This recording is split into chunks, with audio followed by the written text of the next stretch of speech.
giving a different angle on things, like the opposition to austerity, which is nothing more than crushing the people, like they were doing that in the days that actually triggered the emergence of the Labour Party.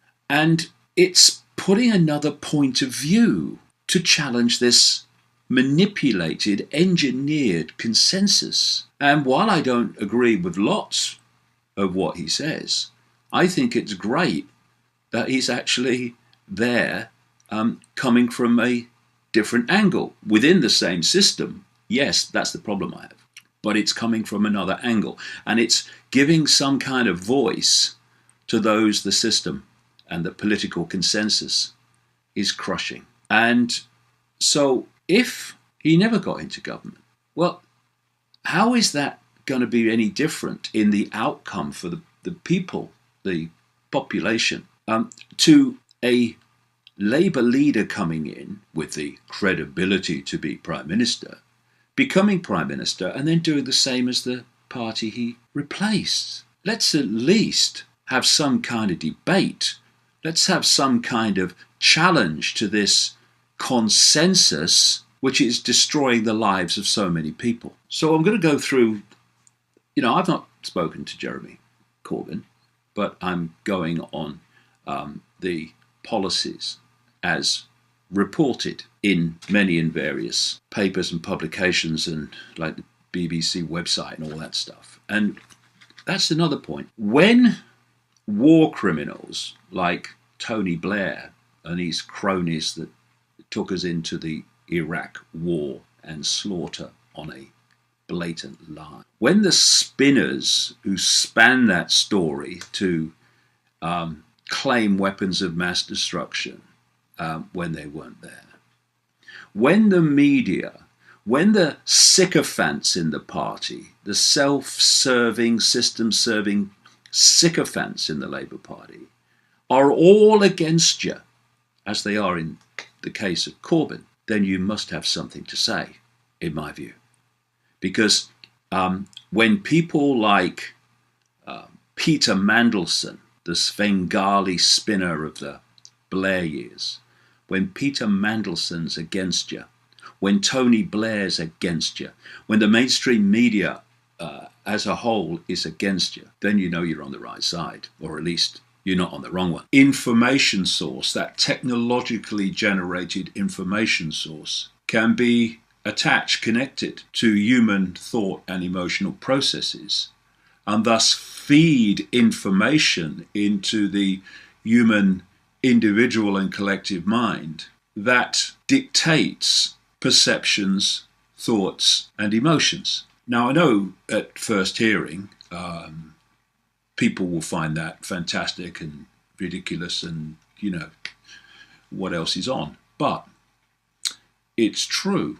And I've been researching this a very long time. And to understand the depth of the human control system and where it is planned to go through what we call the transhumanist agenda, you have to open your mind to many things, and you have to go deep into the realms of the nature of reality. And this week I've had a long email from a gentleman called Dante Kalidas. And what he's saying here is that he has personal experience, personal knowledge of the sort of thing I'm talking about, although he gives it a different name. And I'll just read you some of the information from the email so you can see how in context it is with what I've been saying all these years about this technologically generated sub-reality designed to become the reality perception source of the human individual and collective mind. He says that he's already tried to get this out through the alternative media, but no one has touched it. And he says, so AI, artificial intelligence, and what I know and how I know it. I speak of the government's New World Order putting an astral net in place, David, for monitoring the masses all across the world. Now, that's a very good description of it. what I'm talking about with this technologically generated sub-reality, an astral net, because for those who haven't come across the term astral, it is a term for a level of energetic reality that is beyond human sight, which is not saying much because, as I've pointed out many times, if you take what mainstream science says about the reality that we can actually visually experience, then the electromagnetic spectrum is 0.005%, some say a bit more but not much, of what mainstream science says exists in the entirety of what we call existence. Actually, it's far bigger than and therefore the frequency band of the electromagnetic spectrum is far smaller than even they're saying in relation to what actually exists. But when you think of that, 0.005% of what exists is the electromagnetic spectrum. This is mainstream science. And visible light, what science calls visible light, which is the only frequency band that we can decode into a reality we can see, is a fraction of the 0.005%. Now, when you consider those almost laughable statistics in relation to what we can perceive, then you can see that almost everything that exists in existence we can't see. But there are other levels which technology can pick up that are also affecting our perceptions of reality and our thoughts and emotions.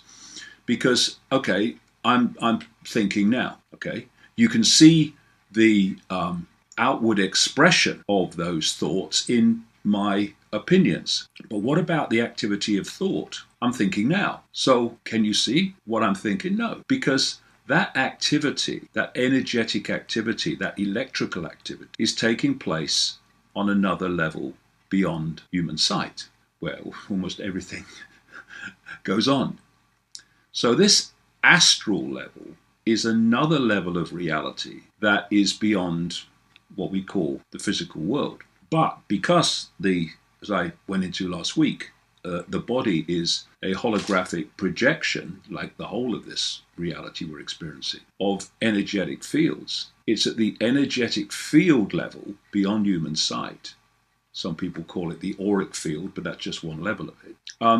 It's at that level that you can access the thought and emotional processes, which then become human perception and behavior. And this astral level is part of that energetic field beyond human sight. And so through that astral level, you can access on an energetic level the human thought and emotional processes, and you can feed into those thought and emotional processes those thoughts and emotional responses that you choose. And if you do that, you are dictating the thoughts, perceptions, and emotions of either the individual you're targeting or a whole race of people, the whole human race eventually. And thus you are controlling everyone and everything through that means. So this email goes on about the astral net. Think Minority Report,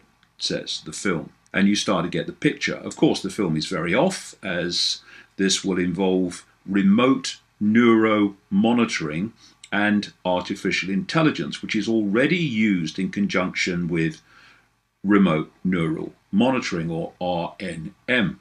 To begin with, what is commonly known as remote neural monitoring involves artificial intelligence.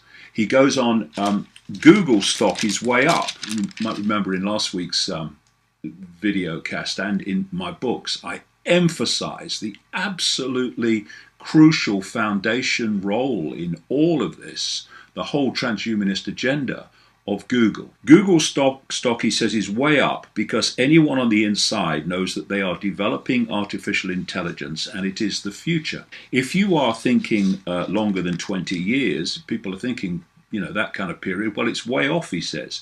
And my estimate is based on how long this has been tested and obvious plans for the elite. Google will be huge. Anyone on the inside knows this. It is the future. The stocks are high priced for Google. And he goes on. There are thousands upon thousands of people dealing with remote neural monitoring across the world, thus an international agreement and conspiracy. Then we ask why. It is about mapping people's brainwaves, all of their thoughts and thinkings and feelings, a myriad of things here. It is all being collected by agents and agencies across the world.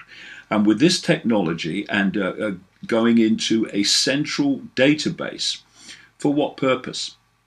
The fact that all peoples across the spectrum are being attacked and affected with this technology points to a collection of a wide spectrum of information in regards to thoughts and feelings of people, and all across the board and all across the world.